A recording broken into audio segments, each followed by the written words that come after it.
Alright, so this is round 10 of League against the Albed Sykes, and this is a different kind of video for this channel.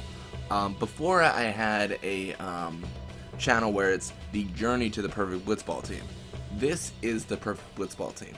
They've leveled up, they've got the techniques they need, everything is perfect. So let's go through it. So first thing we gotta check is our forwards, our Titus and Larbite. Go over Titus first. He does have max HP. HP does not matter at all in the end of the game. Just so you know, don't really consider HP for any stat, because once they reach level 99, they're going to have enough. Even if it's 7,000, 10,000, it doesn't matter. But the main reason I have him as a forward is speed. He's got about 67 speed, which isn't enough to really swim around players, but it's enough to really kind of matter. He has 80 endurance. Endurance as well doesn't matter as much, even though it is valuable in some aspects, because tackle slip 2 kind of negates endurance. He has 23 attack and 19 block. Those are his pretty much bad stats. I mean, we kind of want a high attack and block, but he is a forward, so it's kind of forgivable. 49 pass. I don't do much passing with my forwards. Mostly what I do is once my forward gets a ball, it's going into the goal. That's where it goes. Anyways, and 78 shoot, which is decent enough. And the main reason we have Titus is his speed and the techniques he has, the special techniques. We don't use them, but if we are in tough situations, it helps to have them. And catch doesn't matter for forwards. Anyways, this is our main scorer. Larbite, the only real negative stat he has is his block and speed. HP doesn't matter. His 87 endurance is higher than Titus's, which is 87 endurance is pretty good. He can take tackles if tackle slip 2 fails. 50 attack is very good. It means that when he's in a situation where he needs to get the ball, like, he's able to take it himself and score. 22 pass, it's kind of low, so he can't pass over many people, but odds are when he has the ball, he's shooting it. And 96 shoot, very good. He's got, I believe, the highest shoot in the game, not counting Keepa. And his techniques allow it to go to 99. So Rope is the midfielder. This is where it gets a little bit weird. So Rope is my midfielder because his attack. What happens when we shoot a goal, we make it. It goes back to their midfielder. We need Rope in the midfield to get that ball back for us. His 73 attack normally ensures it happens. He has low endurance, which is one of the stats is kind of weak, and that's where we kind of have some issues. But apart from that, high pass, decent block. I mean, nothing to really complain about. He's the best man for the position. Nav Guado as a defender. This one's kind of weird, but the reason we do it is because 84 speed. He's fast. He encounters in the middle because of his speed. He's got decent HP. I mean, it doesn't really matter. Decent attack. I mean, everything's kind of middle ground except his block. His block's 82. Whenever someone shoots on us or tries to pass over us and Nav Guado's there, he's not going to let it happen. He's going to either severely hinder it or he's going to take it all completely. Mafuri's our other blocker. She's got about 69 speed. That's definitely useful. We like fast players. That's what we want on our team. Decent attack and block. She's a really good ball carrier. She's supposed to be a midfielder, but I have her in the defensive position because of her ability to encounter. And Nimruk. Nothing really needs to be said for him. 67 catch, best goalie in the game. So let's actually head into this and look at the techniques. So my two forwards have the same techniques. And as you can see, in the last game we lost the technique. It would be tackle slip 2 we lost. But looking on it all, they both have nap shot 3, golden arm, elite defense, tackle slip 2, and weather tackle 3. The idea is my team relies on nap shots and nap passes and things like that to knock out the other players. Golden arm is essential because I'm doing midfield shots with these forwards. Because of that, I need them to be able to make those shots. Golden arm helps a lot. Elite defense allows them to get into encounters they wouldn't normally detect, because elite defense is a little bit different than brawler. What it does is detects players from farther away and start chasing. With a normal formation, that works out fantastically. Tackle slip 2 doesn't really need explaining. It's because they can avoid tackles. Wither tackle 3 is important to look at. The reason I do wither tackle 3 instead of nap tackle 3 is because my forwards don't steal the ball away often. And it just makes a lot more sense to actually have it to where they inflict status effects rather than actually take the ball away and put them to sleep. Because I had Nap Tackle 3 on, it didn't work out alright. Rope, he's a little bit different. I believe he is pretty similar to my defenders though. So he has the Elite Defense Brawler combo. Elite Defense Brawler combo is essential on my team for defense. What it does is Elite Defense allows them to detect people from farther away and start chasing, right? What Brawler does is allow you to encounter from farther away. So they start chasing, and then Brawler takes effect, and they zoom in from crazy distances. Tackle Slip 2 in case he does ball carry and get tackled, and Nap Pass 3 and Nap Tackle 3 to put the opponents to sleep. And I believe, yeah, I mean, that's the trifecta right here. Rope, Nop, Glotto, and Furry all have the same techniques. Forwards have their own techniques. Defenders, it's basically 3 defenders. That's what it comes down to. And Nimrok, every goalie should have these techniques. Super goalie grip gloves and anti-everything. But yeah, so now let's look at our opponents. We don't have every technique. We don't need every technique. That's why we don't have them. And even here, you see Zanzi Ronso with the super combo. And he's a really good goalie, so I'm glad we're facing off against him for this game. But anyways, let's get to it. I know if you did watch the journey, thank you so much. Like, it means a lot. It really does. And it's going to be a little bit different, as you can see, because I'm actually explaining things. We start off with the ball, which is good. I'm going to show you kind of the ability of Nap and why it's so good for the Perfect Blitzball Team. And the reason I call this perfect, it's not really perfect per se, but it's the best defensive team. And a defensive team is in general better. Dang.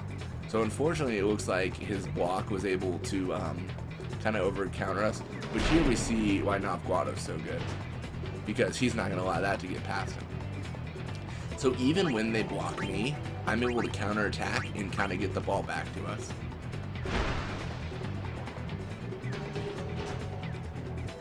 Sweet. So the whole idea here, if we do pass, what we can do is we can pass from here to Cheetahs and give him the ball. I mean, in general, the rule for Blitzball to me is ball control. You see that in the very first game you play against the Luka Goers, and you see that from other games too. If you control the ball, you control the game. That's what it comes down to. If you don't control the ball, then you're going to have a really tough time winning. That's our first goal.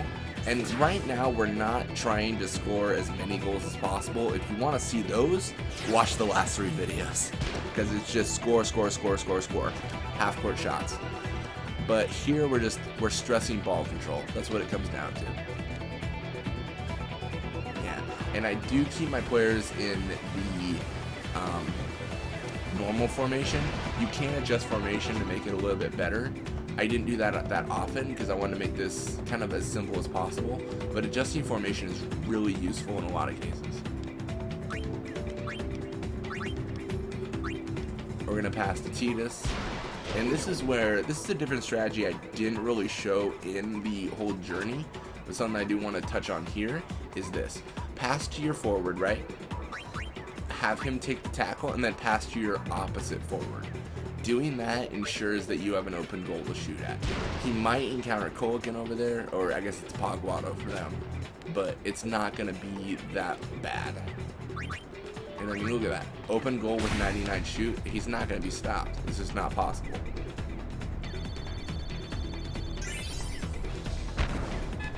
And there it is. 2 goals. Normally by this time we would have a lot more goals, and we did have games where we were shooting like 13 goals a match. But I mean, that's not exactly what it's about. This is about kind of having the control of the ball. And this, I'm actually really glad it happened, because you see this is why I like his tackling.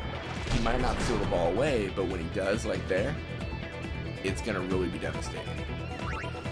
And because you encounter 2 people, you can use tackle slip too. The only negative is if he gets disoriented, which we see here, he does lose a technique.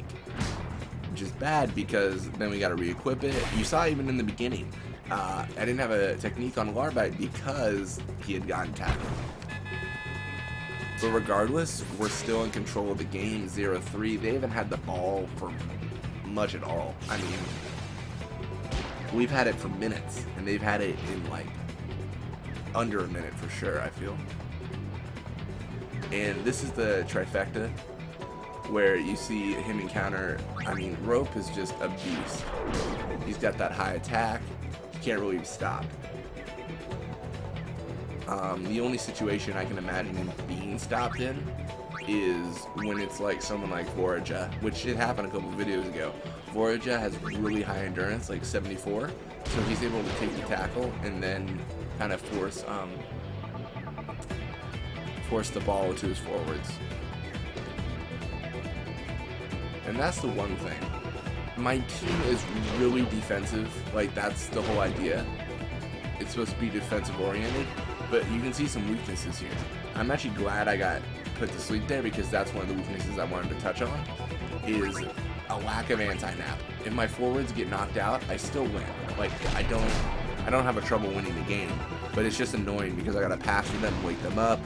Mafuri has 55 shoot as a defender. I can actually, the reason I stressed on her carrying is because she can shoot the ball and reset everyone's sleep status when she makes a goal.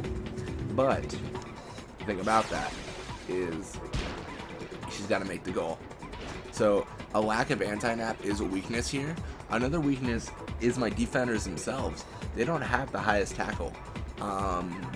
That's other players. I believe like Pogwato has a higher tackle than, let me double check actually. I believe he has 70. I feel like that's wrong. 48? Really? I don't know why I thought 70. But, oh, maybe I got confused with this block or something. I don't know. Anyways, I believe there are other players that have higher tackle than them, but I use them because of their speed.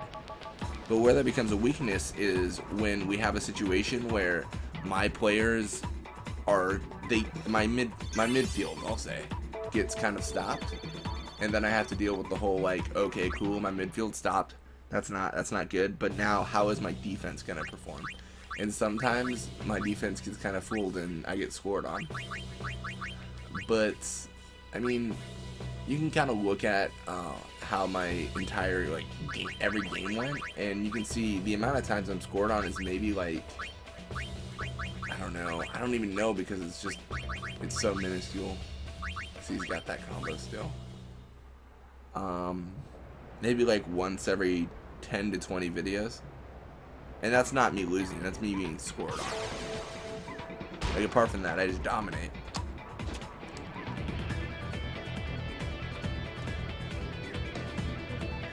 Alright, cool. So it looks like he still has high risk on, which I don't like. I was kind of wanting to see with a midfielder that was really tough. But you can see how much we dominate people who don't really use that. And here I want to show you how I perform the midfield. Midfield isn't generally a smart idea against someone like Zamzi Ronsa with high catch, but any other goalie besides Zamzi and Miseru, you can do it against. Here we'll see how it performs. Ideally, they'll have like 40 catch, and 40 catch can't block 60. Not in a lot of cases. But doing a midfield shot against someone like Zamzi doesn't work out as well. So you kind of have to adjust your strategies according to who you're facing. But then again, I mean, the whole idea of blitzball is it's really easy to play once you get started in it. Like once you get to like 20s, 30s, like the games are easy. They aren't difficult. It's just doing them. But one thing I'm glad happened is this. You see how everyone's knocked out? It's because of the sweep strategy. So if you really want to knock people out and screw them up, just put them all to sleep. All they've got right now is Shammy. Guess who she's about to encounter? Rope, who is going to screw her up. He's got high attack. He should be able to take the ball away and put her to sleep. But even if he can't, we've got Mafuri with the point, I guess. And we can kind of see how we dominate the other team. I mean, if I had to summarize my team in a few sentences, it's just defense. Like that's all it's defense through nap and speed and aggressive shooting. Because now we've just got like, look at everyone's knocked out.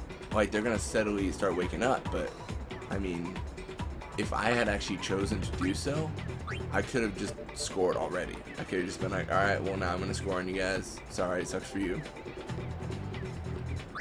And here I'll show it right here. Tidus might have enough speed to outswim Gira Guado. I'm not sure.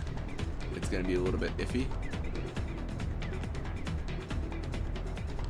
But because they're all knocked out, they weren't in the right formation. I think Tidus is doing a shot. Literally, he should be in the frame. Like, there he is. Like, he's in the frame for the goal. That's how close he can shoot. He can't be stopped. And essentially, we're just dominating the other team.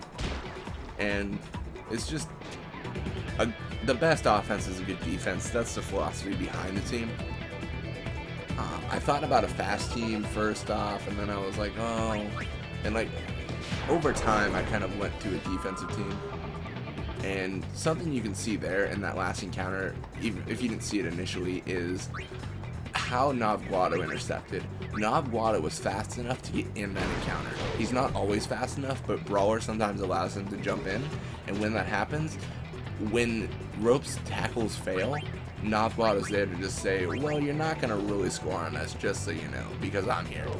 And Guado takes the ball and just stops him from really scoring on us. And Tidus doesn't have the best shoot, that's why Larvite is our main scorer here. But Tidus can still make goals, obviously. So I mean, the only difference like you've seen in teams really is like in this team what could be different is formations. Formations is a major weakness, or a lack of formations, because things don't really change. We just kind of go along with it. We're just like, okay, cool, well let's just do normal, which that's kind of how the team was designed, but still. And as always, I stress this in the journey, and I'll stress it here, is never try to shoot at least before the 40, at least 43, because if they do grip gloves and super goalie, what happens is you won't have enough time to actually finish a shot. Even this one might not finish. It was like it did, but that's going to be it. So they got pretty dominated, 0-6. It isn't our highest scoring game at all, but it kind of, I like how it touched on everything. Anyways, it's like, it's incredible to say, like, this series is done. Like, this is it, guys. There's not much more I can do. There's a lot more content for the channel, but for this series, it's been a crazy journey. Like, thank you so much for watching. I really appreciate it. It's a final goodbye. We'll scroll through our players. I would say our MVP's got to be Larvite and Rope. Rope's more of an MVP than Larvite, but anyways. Kyuri was an option I had for my midfielder. I decided against it because I had a perfect formation. People are changing, but I'm probably not going to play this account much at all.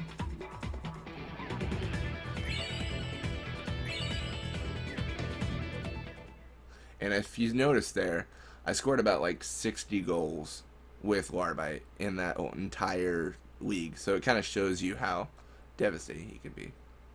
But as always, again, thank you guys so much, and have a wonderful day. I'll see you guys later.